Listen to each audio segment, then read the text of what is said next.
Dear students, today once again we are going to discuss Galsworthy's plays. हम लोग इस play में सबसे इस क्रम में द फाउंडेशन प्ले आज डिस्कस करते हैं, जो अलग अलग सीरीज के प्ले हैं। उसमें द फाउंडेशन प्ले के पहले टाइमिंग के बारे में, वैसे कहीं कहीं विद्वानों ने इसका 1917 भी रखा है, लेकिन ये वास्तव में 1920 का प्ले है। और इस प्ले में द फाउंडेशन में हम ये पाते हैं, जैसे कि ये मैटर हम आप लोगों को जो दे रहे हैं, ये की points in order to prepare TGT exam में अगर आपको ठोस मैटर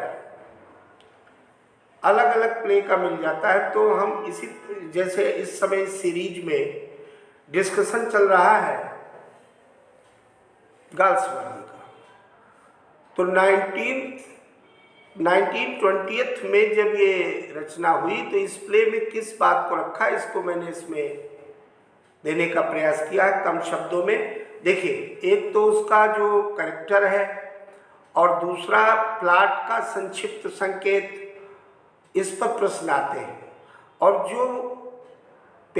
जो कोई भी प्ले ज़्यादा जिसका मेजर इम्पोर्टेंस है, उसमें उस हिसाब से रखते हैं। तो फाउंडेशन प्ले के बारे में हमने इसमें दिया कि in this play we find Galsworthy presents before us the foundation of the societal system, सामाजिक व्यवस्था का और समाज का की नींव क्या है।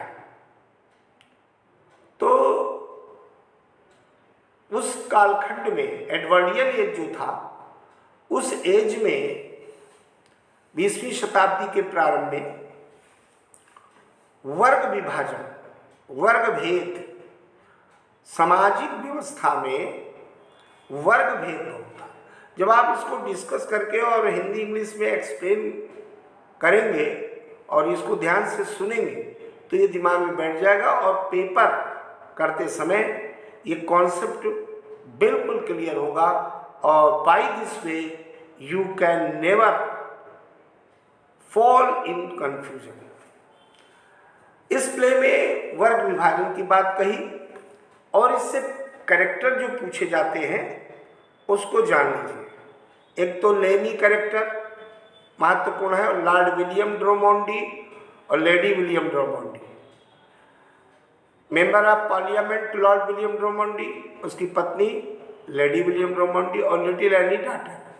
फिर और जो पात्र हैं कई हैं, उसमें से इम्पॉर्टेंट देख लें और उनको रट डालें। Miss Stokes, James, Henry, Charles और द ड्यूक ऑफ एक्सिटर, और एक है पाउडलर। ये 3 एक्ट प्ले है। द फाउंडेशन प्ले के बारे में अगर इतनी जानकारी है तो आपको पर्याप्त चीज़ें, करेक्टर के बारे में पूछा जाता है किससे बिलोंग करता है। अब इसके बाद हम आते हैं important, very very important play of John Galsworthy, the skin game. यह 1920 का है।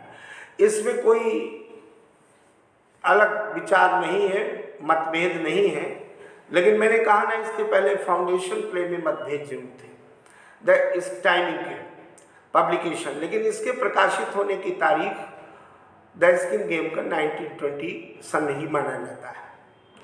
अब इसमें मैंने पहला पॉइंट दिया जो की पॉइंट्स में है कि this play depicts the clash between 2 classes और old nobles and aristocracy and the new rich class of the owner of the industry. उस समय औद्योगिक इंडस्ट्रियलिज्म का बोलबाला था। समाज में 2 वर्ग थे, जैसे कि ओल्ड नोबल्स एंड एरिस्टोक्रेसी की बात हमने की, जो समाज के पहले के प्राचीन बड़े आदमी थे, रईस लोग थे, धनाढ्य वर्ग था, संभ्रांत वर्ग था, बाद में अपने परिश्रम से, उद्योग से सम्मान प्राप्त किया और धन प्राप्त किया, तो न्यू रिच क्लास उसको कहा गया। इनके बीच में और दो फैमिली भी हैं, एक जो इनहेरिटेड फाइनेंशियली स्ट्रांग है और एक by his own effort, by their own efforts जो न्यूली रिच हुए हैं, उनके बीच में।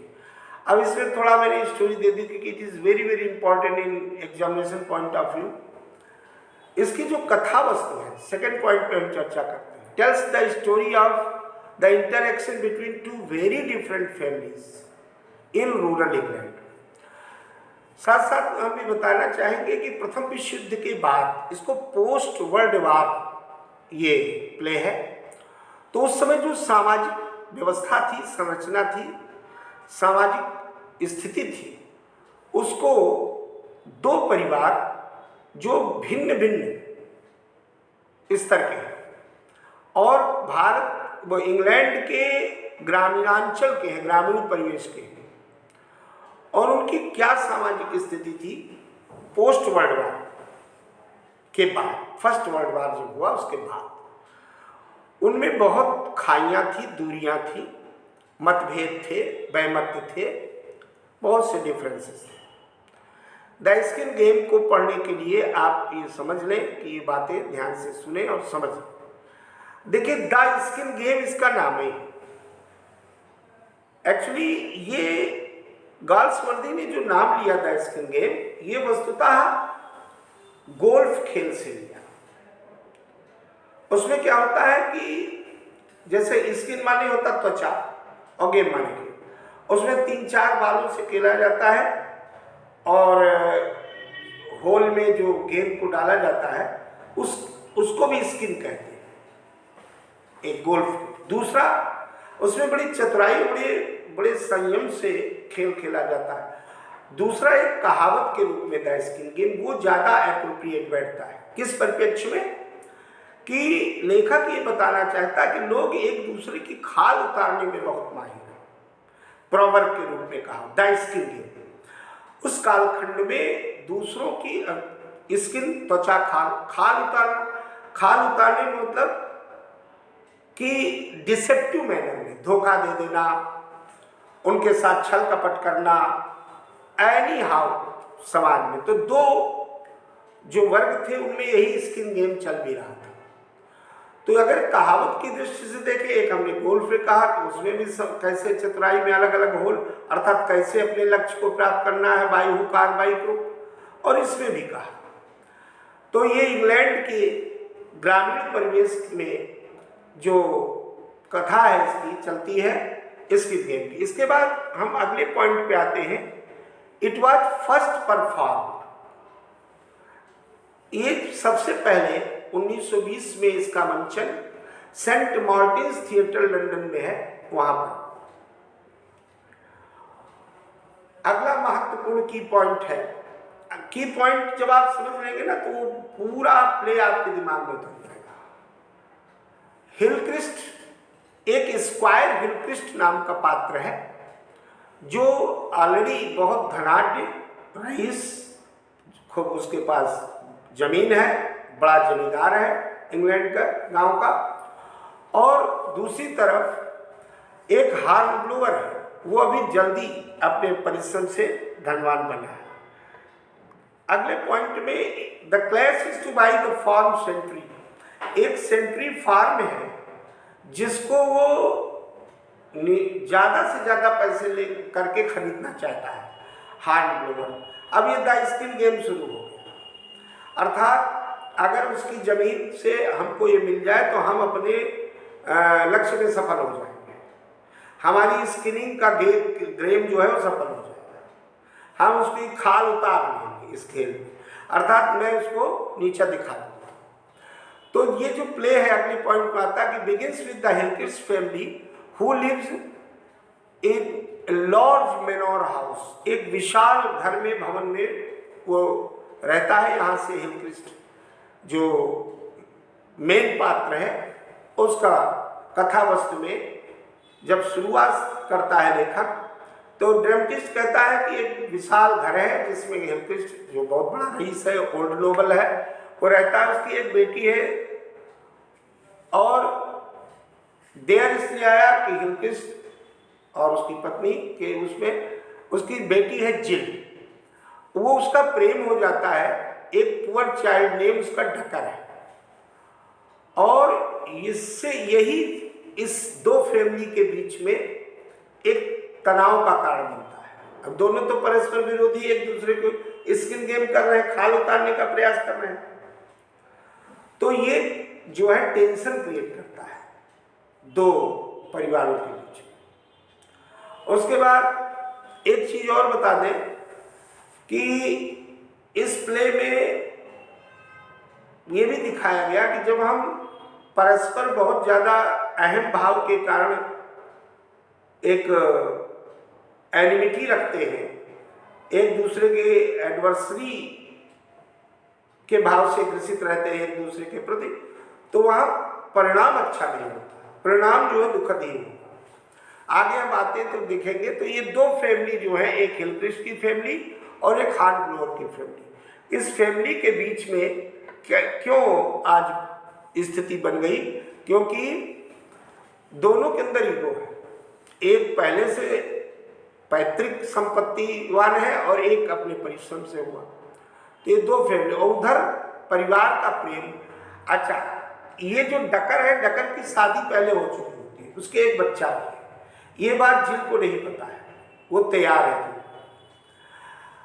अब अंत में हिलक्रिस्ट की जो फैमिली है वो परिणाम होता है कि वो बहुत समस्याओं का सामना करती है, बहुत भारी नुकसान का सामना करनी पड़ती है, उसकी प्रॉपर्टी भी डैमेज हो जाती है, क्योंकि हिलक्रिस्ट की डिजायर टू मैरी डकर, हिलक्रिस्ट की डिजायर है कि हम डकर के साथ विवाह करेंगे, लेकिन जो हार्नब्लोअर है वो जानता है अपनी स्थिति को, और डकर ऑलरेडी मैरिड है, उसके एक बेटा है, लेकिन अब चूंकि हिलक्रिस्ट की बेटी प्यार करने लगी उससे, तो ये छिपाता है। तो स्किन गेम एक पावरफुल ड्रामा है जिसमें ये गंभीर प्रश्न उठते हैं सामाजिक स्थिति के बारे में, संपत्ति के बारे में और प्रेम के बारे में। जैसा कि आप कहानी सुन रहे हैं इसके डिस्कशन के थ्रू, अल्टीमेटली हार्नब्लोअर की एक बहू है जो जिसका नाम है क्लो, वो चार्ल्स की पत्नी है, जो एक बार अब इन्हीं तनावों के कारण, इसी एक उलझन के कारण वो एक बार अपना आत्महत्या करने का भी प्रयास करती है और इस प्रकार से दोनों फैमिली में अशांति है। दोनों एक दूसरे के नीचा दिखाना, खाल उतारने का प्रयास करते हैं। ये पोस्ट वर्ल्ड वार का सामाजिक स्थिति आपके सामने बिल्कुल एक मिरर की तरह जॉन गाल्सवर्दी प्रस्तुत कर रहा है। इसके कैरेक्टर में हिलक्रिस्ट एक रिच नोबल, जैसा कि अभी चर्चा कर रहे हैं, नोबल अरिस्टोक्रेट क्लास का है, और एमी, ये एनी हो गया, ये एमी है, AMY, वो इसमें मिसप्रिंट है, मतलब लिखने में हो गया, वाइफ ऑफ हिलक्रिस्ट है, जिल डॉटर ऑफ हिलक्रिस्ट है, ये रट डालिए। हार्नब्लोअर जो दूसरा पक्ष है उसका बेटा है चार्ल्स, क्लो जो है उसकी बहू है, और रोल फेक इसमें है, यंगर सन है हार्नब्लोअर का छोटा बेटा। अब इस चूंकि ये मेजर पार्ट है, मेजर ड्रामा है और वेरी वेरी क्रूशियल ड्रामा है गाल्सवर्दी का, स्पेशली सामाजिक चित्रण हो रहा है वहाँ की यथार्थ स्थिति का, तो उस पर स्वाभाविक है कि इसका महत्व तो बढ़ ही जाएगा। फेमस लाइन में हमने रखा, when we began this fight we had clean hands, are they clean now, what is gentility worth, और gentility worth if it can't stand fire. Hillcrest का ये वचन है। अब वो कहता है कि जब हमने आपस में विवाद शुरू किया तो पहले हम क्लीन हैंड्स थे, और बात भी सही, विवाद से पहले तो सब क्लीन हैंड्स होते हैं। और फिर अपने आप से कहता क्या दे क्लीन ना हो, क्या अब वो क्लीन है? वो माने दूसरा पक्ष। जेंटिलिटी यानी सज्जनता का जो महत्व है, if it can not stand तो फायर। अगर सज्जनता टिकी नहीं रही, स्थायी नहीं रही, तो परिणाम फायर होगा। फायर मतलब भयंकर होगा। ये हिलक्रिस्ट का कथन है। दूसरा हम लेते हैं, when you take on risk you are taking on the responsibility for the consequences of your actions. बहुत अच्छी बात कही गाल्सवर्दी ने हिलक्रिस्ट के, स्क्वायर हिलक्रिस्ट के माध्यम से। जब हम कोई रिस्क जोखिम करते हैं, देखिए जैसे स्किन गेम में जोखिम तो है ही, एक दूसरे की खाल उतारने में, तो जब हम कोई रिस्क लेते हैं तो इसका मतलब तुम एक ऐसा दायित्व ले रहे हो, जिम्मेदारी ले रहे हो कि आप अपने कार्य के फल को भी भोगोगे। अगर कोई रिस्क लेते हैं तो परिणाम ये भी भोगे। अगर हम करता है तो हम भोगता भी होंगे काम, ये हिलक्रिस्ट कहता है। और अगला है, ये लाइन बहुत महत्वपूर्ण है, in have got the guts and I have got the money. Hard blower का देखिए कथन क्या है, अगर हमने कुछ व्यवहार कमाया है, guts and I have not, और धन नहीं कमाया, तो व्यवहार कमाना ज्यादा अच्छा है बजाय धन कमाने का। हार्ड ब्लोअर ये संदेश दे रहा है।